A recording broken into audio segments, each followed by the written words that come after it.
Hey guys, welcome back to our channel. In today's tutorial, I'll be showing how to download eBay app on your mobile phone. Go to your App Store or Play Store and search for eBay app.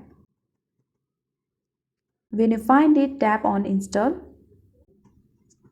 After that, wait until the app gets downloaded, which will take a few minutes. Let me tell you something about eBay app. eBay is the platform where you can buy everything you need and save with the shopping deals. You can buy, sell, and save with the eBay application. This is the best marketplace for buying and selling your products. Once the application is downloaded and installed, tap on Open button.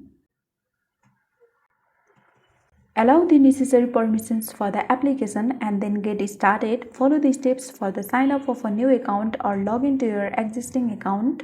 And this is how you download eBay application on your mobile phone. Make sure to subscribe and hit the notification bell of this channel so that you never miss an upcoming videos. Thank you.